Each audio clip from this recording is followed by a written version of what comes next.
Жүректегі мұз сериалының соңғы бөлімдеріне қысқаша шолу жасаймыз.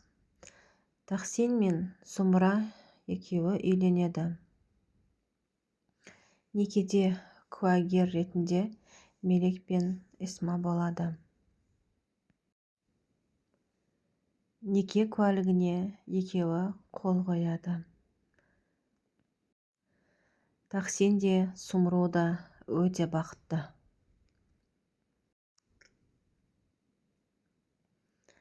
Джихан Харика мен Назиминнің жасырын қол ұстасып тұрғанын көріп қалады. Жай жандарына барып сыбырлайды: не істеп тұрсыңдар? Екеуі шошып кетеді. Харика ағасынан қорқып тұрады. Жарайды, әзілдеймін, бақытты болыңдар деп екеуін құшақтайды. Тойға Гүнямин де Жанан да келеді. Барлығы суретке түсіп өте көңілді болады.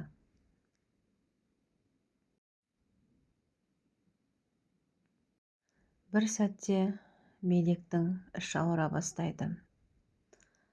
Джихан келіп: Мелек, не болды?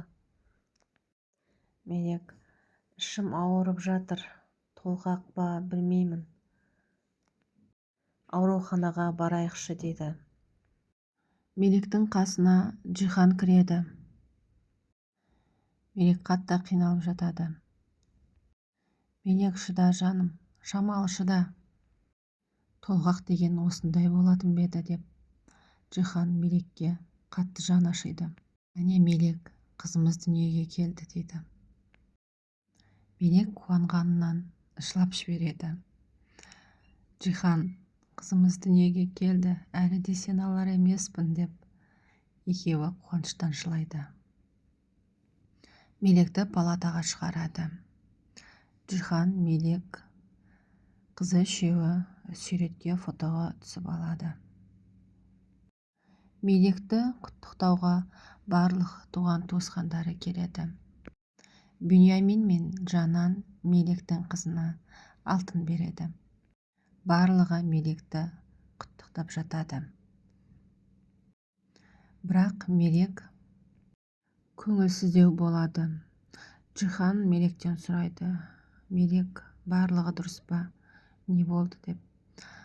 Мелек: Нұх келе алмады деп соған шамалы көңіл күйім болмай тұр дейді. Сол сәтте есіктен Нұх пен Севилай кіріп келеді. Мелек, босандың ба деп барлығы қуанып қалады. Нұх Мелектің қасына жақындайды. Нұх қуаныштан әлі де сене алар емес.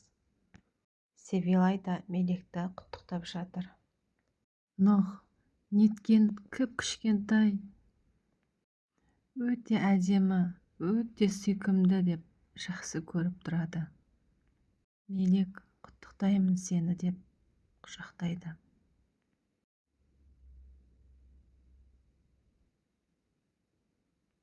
Нұх, әлі де сене алар емеспін, қарап отыра бергім келеді мына сәбиге дейді. Нұх пен Джихан жақсы араласып кетеді. Осы қуанышымызды ұмытпайық деп барлығы суретке түседі. Дәл осындай қуанышпен бұл сериалдың соңы аяқталады.